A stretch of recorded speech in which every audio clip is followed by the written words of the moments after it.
नमस्कार दोस्तों, मेरा नाम है शेखर और आप देख रहे हैं quiz and tricks YouTube channel. दोस्तों आज की वीडियो में हम बात करेंगे कर्ण वंश के बारे में। अब दोस्तों आपने देखा होगा कि बहुत सारे यूट्यूब चैनल्स, बहुत सारे क्या मतलब कि यूट्यूब पे जितने भी चैनल्स हैं पढ़ाई से संबंधित, जिन्होंने भी इतिहास में आपको शुंग वंश को पढ़ाया हुआ है, तो दोस्तों उन्होंने केवल शुंग वंश को नहीं पढ़ाया, केवल कर्ण वंश को नहीं पढ़ाया।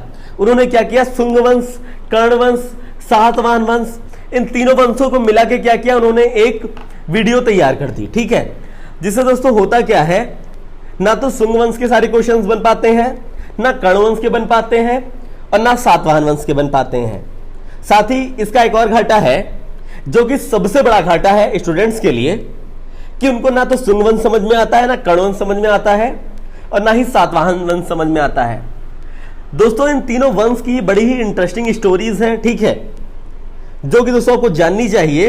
और साथ ही दोस्तों जब ये इतने छोटे वंश हैं तो इनका हर एक क्वेश्चन आप इसको इस प्रकार से मत देखिए कि कर्ण वंश छोटा वंश है, क्योंकि दोस्तों होता क्या है कि काफी छोटा वंश है, यानी कि इसमें क्वेश्चन भले 10 से अंदर रहेंगे।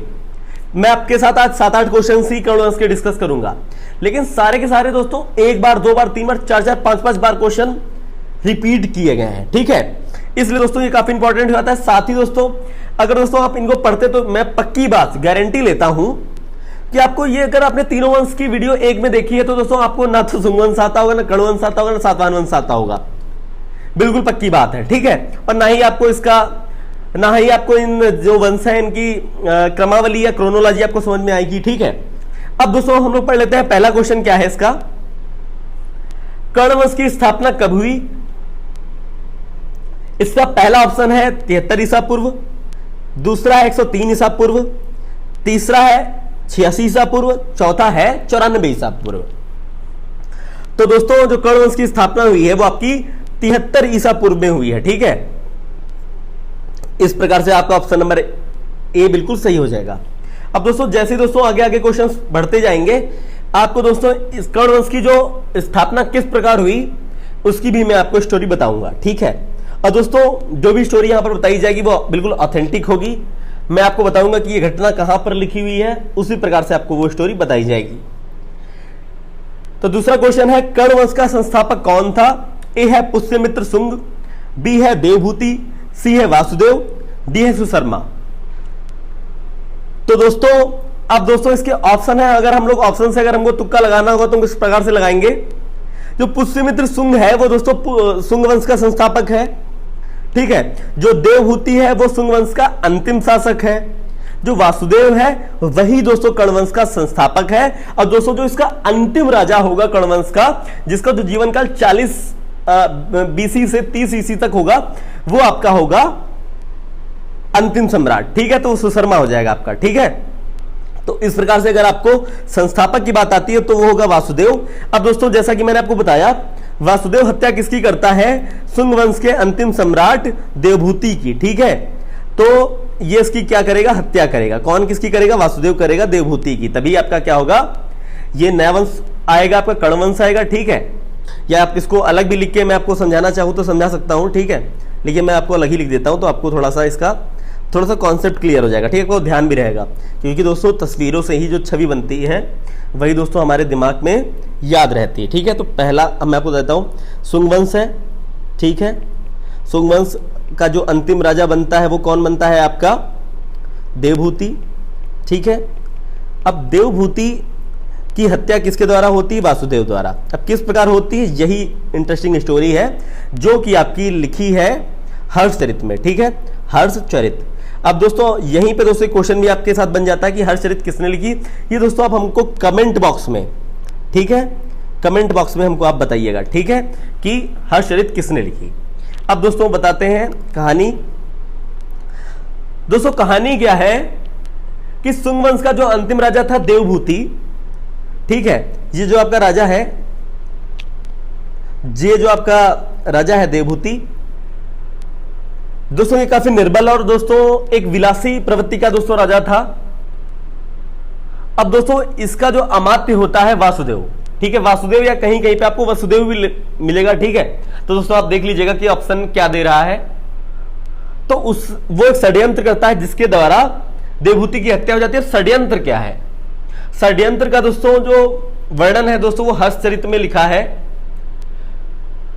तो दोस्तों एक बार होता क्या है कि मतलब वासुदेव होता है, वो जानता था कि देवहूति है वो स्त्री प्रसंग का बहुत ही दीवाना रहता है, ठीक है। तो दोस्तों करता क्या है, तो दोस्तों वो देवहूति की जो रानी है उसको बंदी बना लेता है, और जो दासी पुत्री होती है, जो एक दासी होती है उसकी पुत्री को क्या करता है, वो रानी के भेष में जाकर वासुदेव के कमरे में भेज देता है। और वहां पर दोस्तों होता क्या है, जब कमरे बंद हो जाते हैं, जो दासी पुत्र है वो देवहूति की क्या करती है, वो हत्या कर देती है। और दोस्तों हत्या के बाद क्या होता है, वासुदेव राजा बन जाता है और वो कर्ण वंश की स्थापना करता है, ठीक है। अब दोस्तों एक चीज और हम लोग ध्यान रखेंगे, ये जो सारे राजा हैं, ठीक है, मतलब जो शुंग वंश के जो राजा हैं, जो कर्ण वंश के राजा हैं, वो सारे के सारे ब्राह्मण हैं, ठीक है, वो सारे के सारे ब्राह्मण हैं, ठीक है। ये भी मान लीजिए क्वेश्चन बनता है तो वो भी आपका इंपॉर्टेंट रहेगा। थर्ड है आपका क्वेश्चन है, कर्ण वंश का अंतिम राजा कौन था? तो दोस्तों जैसा मैंने बताया आपको, जो कर्ण वंश का जो अंतिम राजा बनेगा वो आपका सुशर्मा है, ठीक है। इससे पहले हम लोगों ने डिस्कस किया है, ठीक है। जो आपका शुंग वंश का जो अंतिम राजा होगा वो कौन होगा? जो शुंग वंश का जो अंतिम राजा होगा वो आपका देवहूति होगा, ठीक है। क्वेश्चन नंबर 4 है, कर्ण वंश के बाद वंश ने राज्य किया, मतलब किस वंश ने राज्य किया? मतलब कर्ण वंश के बाद अगर हम लोग पढ़ेंगे तो किस वंश को पढ़ेंगे? ए है सातवाहन वंश, बी है हर्यक वंश, सी है शिशुनाग वंश, डी है मौर्य वंश, ठीक है। ये तीनों तो होंगे नहीं, ठीक है, ये आपका सातवाहन वंश हो जाएगा, ठीक है। तो कर्ण वंश के बाद जो वंश आता है वो आपका सातवाहन वंश आया। क्वेश्चन नंबर 5 है आपका, कर्ण वंश के राजा किस जाति के थे? अब दोस्तों इसको भी मैंने आपको ऊपर ही पढ़ा दिया है, अगर आप लोगों ने ध्यान से पढ़ा होगा, ब्राह्मण जाति के थे, ठीक है। उनकी जाति कौन सी थी? ब्राह्मण, ठीक है। क्वेश्चन नंबर 6 है, कर्ण वंश का कार्यकाल वंश कब से कब तक का माना जाता है? यानी कि दोस्तों अगर कर्ण वंश का अगर बात करी जाए कि इसका जो शासनकाल है, कार्यकाल है, वो कब तक था, तो दोस्तों वो है आपका 73 ईसा पूर्व से 28 ईसा पूर्व तक, ठीक है।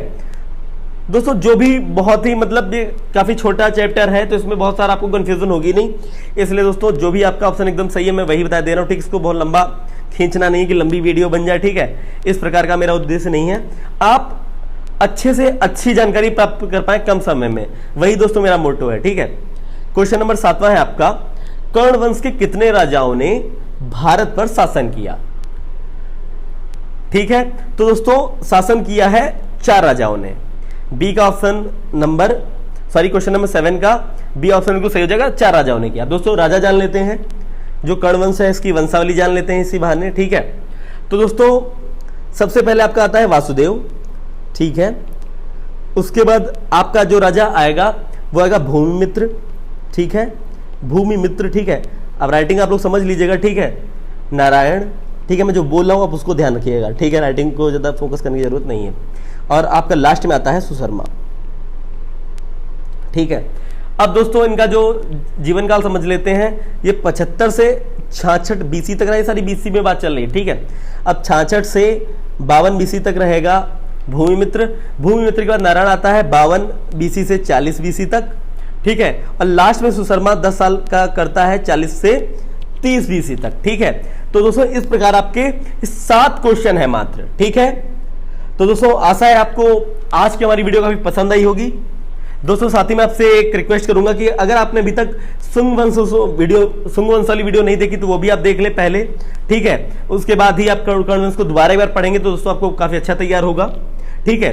तो दोस्तों अगर आपको आज की हमारी वीडियो पसंद आई तो दोस्तों आप इस वीडियो को लाइक कीजिएगा, हमारे चैनल को सब्सक्राइब कीजिएगा, अपने दोस्तों के साथ इस वीडियो को शेयर कीजिएगा, साथ ही दोस्तों आप बेल बटन को जरूर प्रेस कीजिएगा। दोस्तों बाद बाकी मिलते हैं नेक्स्ट वीडियो में, तब तक के लिए जय हिंद, वंदे मातरम।